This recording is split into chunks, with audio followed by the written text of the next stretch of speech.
নমস্কার। গতকাল আপনাদের বলেছিলাম একটি বিশেষ পর্ব নিয়ে আজকে আসব। এই সেই বিশেষ পর্ব। বিশেষ পর্ব কেন? তার প্রধানত কারণ হচ্ছে শুভজিৎ এই পর্বে নেই, আছি আমি। কেন আছি সেটা একটু পরে বলছি। কিন্তু আপনাদের যেটা এই পর্বে রান্না করে দেখাবো, সেই রান্নাটি কিন্তু লস্ট অ্যান্ড রেয়ার রেসিপিসের একটি বিশেষ রান্না এবং চিরকাল যতদিন লস্ট অ্যান্ড রেয়ার রেসিপিস থাকবে এই রান্নাটি বিশেষ হয়েই থাকবে। 2020 থেকে যতগুলি এপিসোড হয়েছে আপনারা অনেকেই হয়তো তার প্রতিটি দেখেছেন, কেউ কেউ হয়তো প্রতিটি দেখেননি। কিন্তু যারা একদম প্রথম দিকে ছিলেন তারা হয়তো জানবেন যে শুভজিৎ কিছুতেই ক্যামেরার সামনে আসতো না। তাকে আমরা বহু বলার পরেও সে কিছুতেই ক্যামেরার সামনে আসতো না, তার হাত দুটো খালি দেখা যেত, কারণ তার একটা আড়ষ্টতা ছিল।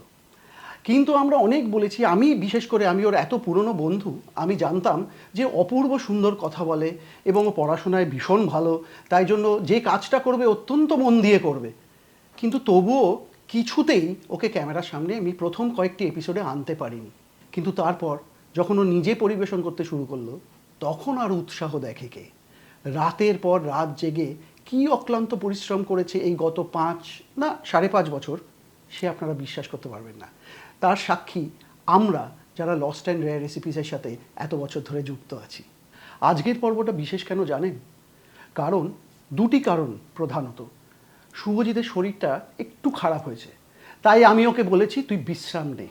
আর এই সুযোগে আমি আপনাদের বলবো সেই 2020 সালের কথা, যখন লস্ট অ্যান্ড রেয়ার রেসিপিস জন্ম নিয়েছিল। কি হয়েছিল তখন, কেমন করে জন্ম নিয়েছিল লস্ট অ্যান্ড রেয়ার রেসিপিস? ইচ্ছা করছে না শুনতে? হয়তো আপনারা অনেকেই জানেন, আবার অনেকেই জানেন না। আজকে বলি সেই গল্প, কিন্তু সেই গল্প বলবো রান্না করতে করতে। আজকে শিখব লস্ট অ্যান্ড রেয়ার রেসিপিসের জন্মলগ্নের সাথে যুক্ত সেই রান্নাটি, আলু পটল কুমড়োর ছক্কা। চলুন শিখি। আচ্ছা, একটা কথা বলি, আমি কিন্তু খুব সেজে গুজে রান্না করতে ভালোবাসি, তাই আমি এখন সাজবো। দীপিকা, এপ্রনটা একটু বেঁধে দে তো।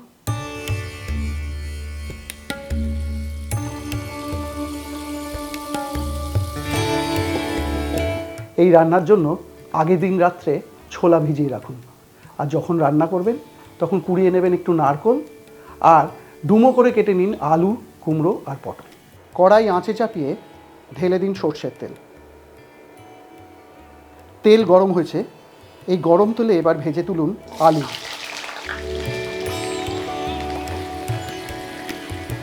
আলু ভাজার সময় সঙ্গে দিয়ে দিন একটু হলুদ এবং সঙ্গে দিন নুন।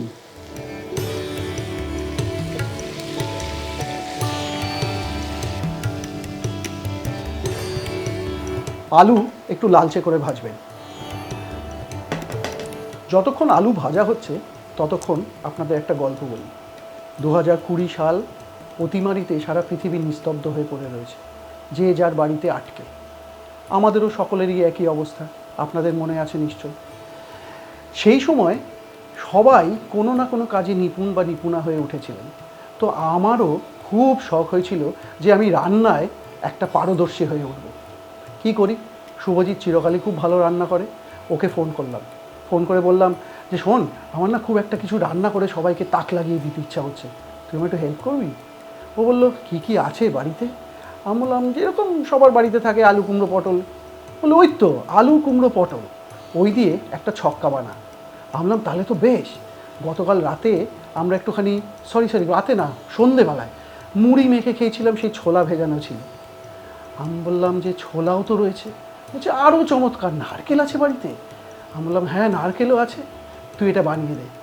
এই বলে ও আমাকে পুরো রেসিপিটা বললো কীভাবে কী বানাতে হয়, কারণ আমি একদম রান্না করতে পারি না। এই সেই রান্না, আলু কুমড়ো পটলের ছক্কা। আলু সুন্দর ভাজা হয়ে গেছে, এরপর এই আলু তুলে রেখে ভাজতে হবে পটল। তেলে যা হলুদ আছে তা যথেষ্ট, তাই কেবল একটু নুন যোগ করলাম।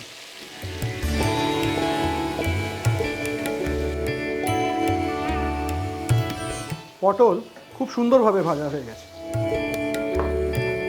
আলু পটলের মতো এবার ভেজে নিন কুমড়ো, কিন্তু কুমড়ো একটু হালকা ভাজবেন, সঙ্গে দিয়ে দেবেন একটু হলুদ আর একটু নুন।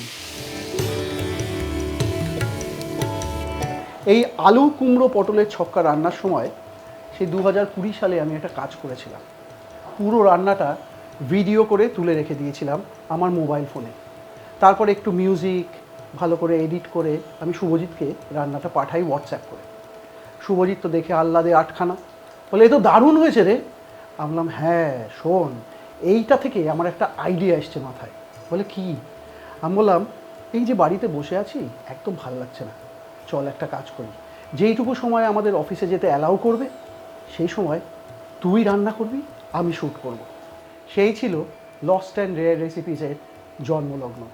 সেই থেকে আজকে 5.5 বছর হয়ে গেল আমরা আপনাদের সাথে পথ হাঁটছি। কুমড়ো প্রায় নরম হয়ে এসছে। কড়াইতে যোগ করুন আরও কিছুটা সর্ষের তেল। তেল বেশ গরম হয়েছে। এবার এতে ফোড়ন দিন 2টি তেজপাতা, তার সাথে দিন 2টো শুকনো লঙ্কা এবং 1 থেকে 1.5 চা চামচ গোটা জিরে। সুগন্ধ বেরিয়েছে, এবার দিয়ে দিলাম 1.5 চা চামচ হলুদ গুঁড়ো এবং 1.5 চা চামচ লঙ্কার গুঁড়ো। তারই সাথে যোগ করুন 1.5 চামচ জিরে গুঁড়ো। জল যোগ করে মশলা ভালো করে কষান যতক্ষণ না তেল ছাড়ে।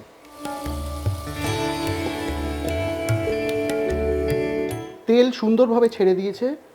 এবার যোগ করলাম 2 মুঠো আগের রাতে ভিজিয়ে রাখা ছোলা এবং আগে থেকে ভেজে রাখা আলু।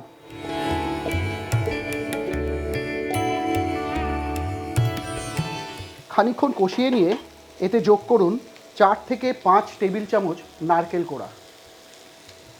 অল্প জল দিয়ে কষাতে থাকুন। 4-5 মিনিট কষানোর পর যোগ করবেন আগে থেকে ভেজে রাখা কুমড়ো এবং পটল। তার সাথে যোগ করবেন নুন। কিন্তু একটা জিনিস মনে রাখবেন, যখন প্রত্যেকটা সবজি ভেজেছিলেন আপনি কিন্তু আলাদা করে নুন দিয়েছিলেন, তাই সেই অনুপাতে স্বাদ অনুসারে নুন দেবেন।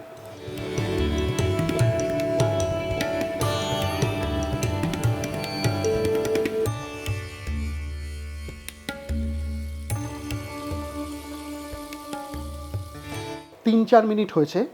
এরপর যোগ করুন 2 থেকে 3 কাপ জল এবং রান্নাটিকে হতে দিন যতক্ষণ না সমস্ত সবজি সুসিদ্ধ হয়।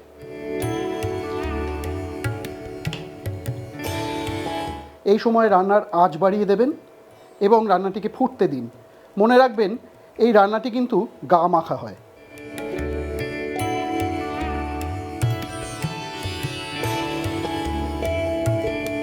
রান্নাটি ফুটতে শুরু করেছে, কিছুক্ষণের মধ্যে গা মাখা হবে।